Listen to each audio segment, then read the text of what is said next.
Let's bring in the former U.S. Defense Intelligence Officer and author of Putin's Playbook, Rebekah Koffler. Rebekah, good morning to you. What sanctions would you like to see be announced that you think might actually make a difference here? Well, it's very naive and even delusional of Biden to think that sanctions are going to change Putin's behavior. Remember, Putin and Russia have been sanctions for 10 years. It hasn't done anything except it actually propped up the Russian economy because the military-industrial sector is spurring growth. And what the Russians did is actually import substitution. Putin has a PhD in economics.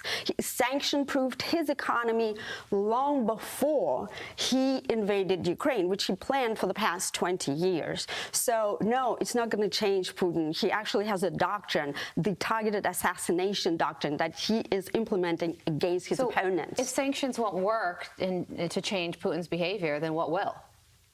What will is establishing relations. See, right now, the White House, neither Biden nor the White House, they don't have any leverage over Russia. It's not like China, with whom we have dependencies, right? So, and at this point, the relations are so low that I don't expect any improvements. And Biden has actually boxed himself in by calling Putin killer, this or that. How do you negotiate with a person whom you actually designated as a killer and whom you want to grab if he travels, you know, due to the international court outstanding warrant? Okay, so unfortunately, until the next president comes in, there's no hope to change Putin's behavior.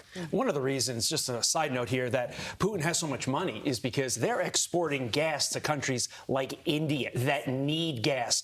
If we just ended our stupidity with regard to the climate change and catering to the progressive left, we'd be able to sell that energy to India as well, and that would eliminate so much money out of Putin's coffers. But we refuse to do that. And taking this as a whole, none of these sanctions work. And that's why he has so much leverage, Rebekah. Exactly. It's absolutely idiotic what Biden did when he came to power. He canceled the Keystone pipeline, so Putin's revenues went up. Russia's defense budget increased 1.5 and that is, in my intelligence assessment, was one of the drivers for him to invade right at this time. Not the only driver, but definitely it was part of his decision calculus. How do you think Alexei Navalny died? What are you hearing about that? My assessment is that Navalny died in the hands of Russian intelligence. Putin has a doctrine, as I said, that is called wet affairs, which is effectively the spilling of blood. And this doctrine the Soviets used, since, forever, right? And so Navalny was a very vocal critic of Putin. He was leading a movement, an opposition movement. And so now that Putin is up for re-election in March 15 through 17, he didn't want any kind of, not that Navalny was posing a major threat to him, but Putin wanted a narrative that the Russians are overwhelmingly supporting him.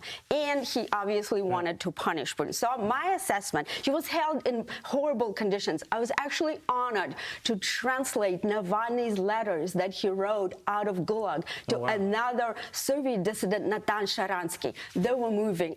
They were giving me goosebumps. I was crying. They're published right now in the free press, so you can read them. And we're going to write our own op-ed on Fox News. Before we let you go, American ballerina with dual citizenship. She lives in California. She's arrested in Russia, facing life in prison for simply donating $51 to the Ukrainian army. All this happening while Wall Street Journal reporter Evan Gerskovich, his appeal is rejected by a Moscow court. To the ballerina, why do you think that individual right there, is the latest pawn in Putin's hostage diplomacy? Outrageous. I'll tell you exactly why. She was a dual citizen. Russia, U.S. citizen. Well, for the Russians, there's no such a thing as a dual citizen. Right. By law, once you're born in Russia, you are Russian. And Putin, I would never go to Russia. As somebody who is born and raised and somebody who worked in U.S. intelligence, never would set my foot. I would never make it out of the airport. Right. What Putin wants to do, he wants to intimidate right now. He wants to portray to us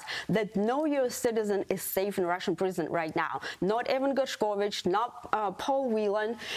it strikes home, this particular case, because my daughter is a ballerina, and it would be her dream to dance in the Bolshoi Theater. I would never let her do that, okay? And this ballerina could possibly be used for a future hostage exchange. Exactly.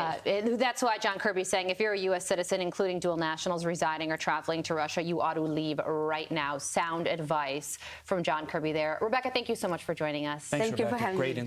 I'm Steve Ducey. I'm Brian Kilmeade. And I'm Ainsley Earhart. And click here to subscribe to the Fox News YouTube page to catch our hottest interviews and most compelling analysis.